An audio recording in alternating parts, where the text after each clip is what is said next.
Hi, my name is Mark Neal, and today I'm really excited to be able to talk with Dave Chae. And Dave has this great vision to plant 100 churches by 2020 and 600 churches by 2030. Along with his ministry team at Great Exchange Covenant Church, which he founded and pastored from 2001 to 2011, Dave has helped plant 4 churches in the last 10 years. Good to have the opportunity to chat with you, Dave. Great to be here, Mark. Yeah. So today we want to talk about what it means to be a church leader in a global world, and by global we mean the convergence of the global with the local. Right. So let me start by asking you, why is it important or even necessary in an era of globalization for leaders or church planters to reform or even reinvent the church, and how do those who are global leaders do this? Good. That's a really great question. Well, if we look at the church right now, we know what the church is versus a church.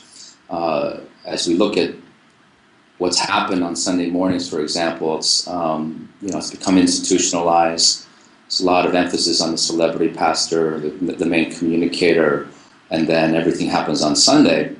And so I think, especially in the area that I minister, which is the Silicon Valley, 93% of the people in this area don't go to church. So they want God, but they don't seem to want church. So there's something not right with what's going on. Either it's become very irrelevant or not very practical, or it's boring, or they just want to talk about money. So I don't think we're never going to eliminate the church. That's the most important entity on the face of the earth. Right. But the way it's expressed on Sunday morning, it's become too institutionalized, maybe impersonal, or it's become kind of a consumer thing.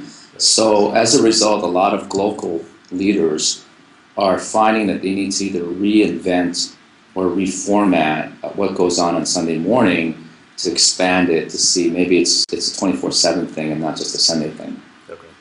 Yeah. So local leaders, they're cross-disciplinary, they're visionary, they're entrepreneurs. Mm-hmm. What sort of suggestions can you make to potential church planners about what it means to be this kind of leader? How does one go about becoming this kind of leader? Yeah, I think the being overseas and seeing what God has done in the third world countries definitely helps in being international, because the world has become international. Right. And what we're seeing is that there's a clear definition of success, meaning it's not just butts on the pews or people in church, but it's discipleship, it's baptism, it's spiritual fruit, genuine transformation that's happening. So I think global leaders are clear about what does it mean to have a successful church. What does success mean? I think starting with that, and then you can begin to implement strategies. So if success is baptism, spiritual fruit, discipleship, and Sunday morning has become somewhat institutionalized, well, maybe have service on a Saturday night.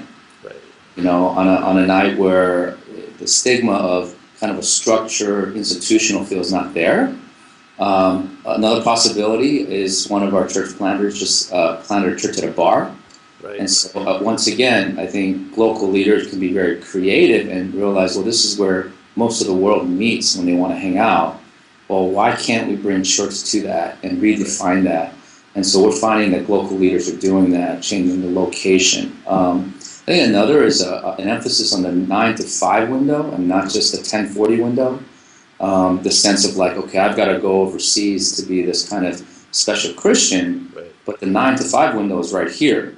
Right. And there's plenty of people in the marketplace who need to know Jesus. So I think local leaders understand that, and they want to bring church to them rather than forcing them to come to our church. Right. Yeah. Now, traditionally in the Western church, we put a lot of emphasis on the sermon as a way of preaching Yes. the gospel.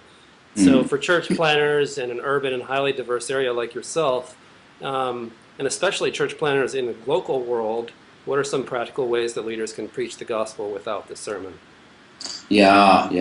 We're living in an age now where Bible teachers and great teaching is available because of the internet. So there's no doubt that there's no shortage of great sermons anywhere. And yet we're still finding that people still don't want to go to church. And so we have to reconcile that. How do we reconcile that you've got amazing access to great teaching, and yet you don't see any more transformation? So we have to ask ourselves, is it really come down to the teaching on Sunday morning, or perhaps what goes on midweek, life on life, taking church to the people rather than feeling like they've got to hear a sermon on Sunday. So we've got some ministries here, which is pretty dynamic. Some of the things we're seeing around here. We have one ministry up in the city where they want to convert or reach the poorest of the poor in the Tenderloin in San Francisco. And so rather than asking those people to go to church, they're actually trying to put groups in those locations and saying, let's be the church here. So they're asking simple questions like, number one, what do you need? Do you need blankets? Do you need toys? Do you need food? Because we have those. We have volunteers who can bring those things. Right. The second question we sense that they're asking is, well, how can we pray for you? Can we pray for your marriage? Can we pray for your health? Can we pray for your job situation? And then the third question that these groups are kind of experimenting with is, well, would you like to know the God that we just prayed to? Right. And very often they say, well, is this the same God that gave us blankets and food and we're friendly? Yeah, we want to know that God. Yeah. And so I think that approach is a good picture of how church could be done in the new age, where we actually bring church to the people and not feel like we got to convince them to go to our church because we have this great speaker and this wonderful music and we have all this great venues for you on Sunday morning. Right. I mean, why not bring it there and create church there? Right. Well, Dave, I appreciate you taking a few minutes to speak to us about this vital topic, and I really look forward to seeing what kind of exciting stories are going to come out of South Bay Peninsula in the near future. Thanks, Dave. All right.